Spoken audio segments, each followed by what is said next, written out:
Emma, c'est la projection en 2050 de ce que sera l'employé des fonctions support lambda. Comme vous pouvez le constater, Emma, elle a une sale tronche.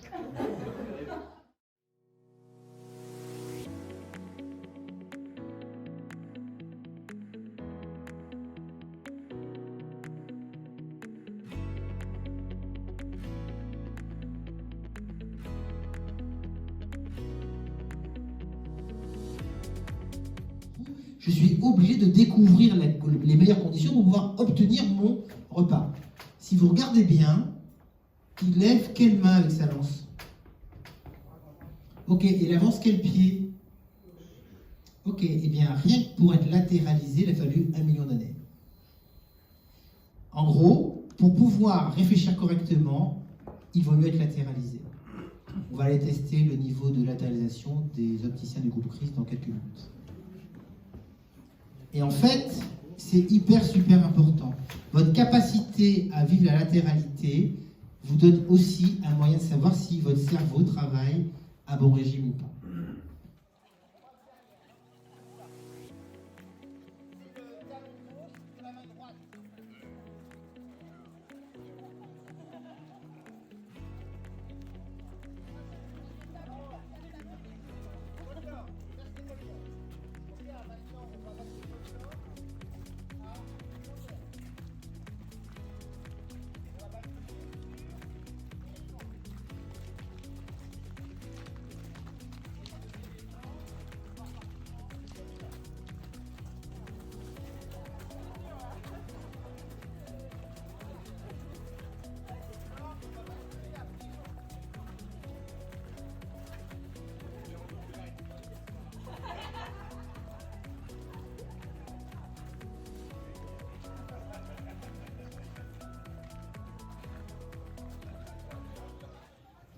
Il y a des sujets, ils vous arrivent comme cela.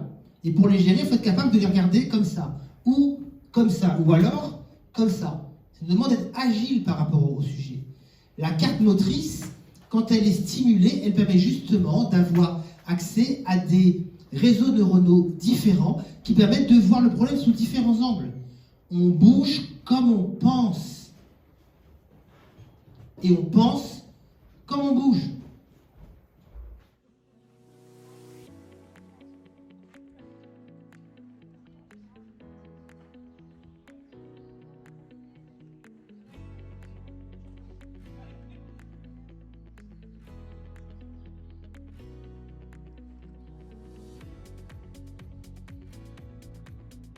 C'est quoi votre truc? Posez-vous la question. Le mode projet, qu'est-ce que c'est?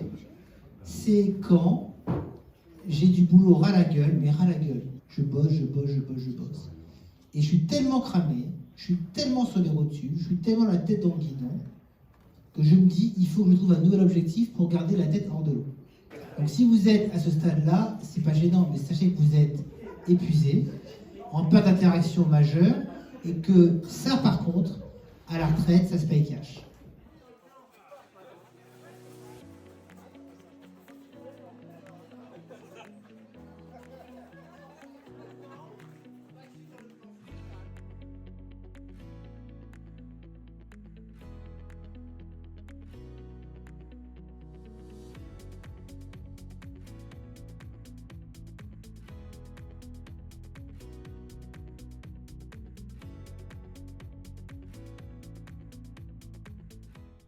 Le sujet du stress au travail est un sujet qui revient très souvent dans nos discussions et on parle souvent de gestion du stress et en fait on se rend compte qu'on ne sait pas gérer le stress, on accepte le stress, on vit avec mais on ne sait pas le gérer.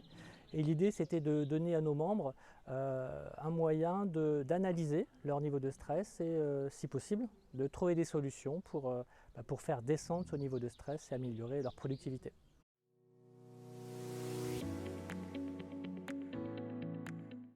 Je pense que les exercices de mise en pratique qui nous ont été présentés pendant cette formation peuvent nous aider à essayer de diminuer ce niveau de stress et en tout cas de prendre conscience de notre niveau de stress et de le vivre non pas comme une fatalité mais comme un moyen de s'améliorer.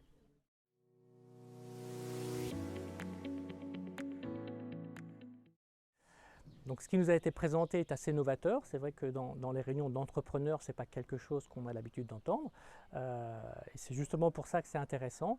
Reste à nous, on a bien compris que la balle est dans notre camp, reste à transformer cette formation en quelque chose qui peut réellement et concrètement nous aider dans notre vie d'entrepreneur.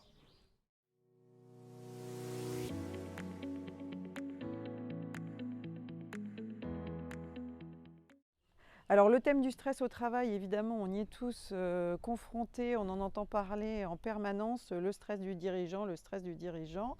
On sait qu'il y a du mauvais stress et du bon stress, mais bien souvent on ne voit que le mauvais stress parce que le bon, on ne voit pas trop, il va nous amener. Et je pense que s'intéresser au stress, qu'il soit bon ou mauvais, peut nous aider à progresser dans le bon sens pour nous et pour nos équipes et pour nos proches.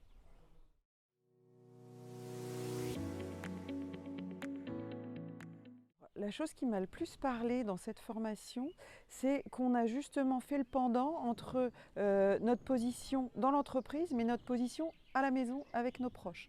Je trouve vraiment que c'est vraiment un rapport global où on parle du stress dans son ensemble, alors que la plupart des intervenants qui nous ont parfois parlé du stress ne parlent que du monde de l'entreprise et ne nous prennent pas dans la globalité de l'être humain, parce qu'on n'est pas qu'un chef d'entreprise, on est avant tout aussi quelqu'un qui a une famille, des proches qui peuvent pâtir de nos problèmes de stress au travail. Et je trouve que le pendant a été très intéressant pour moi et va m'aider à progresser dans les deux domaines.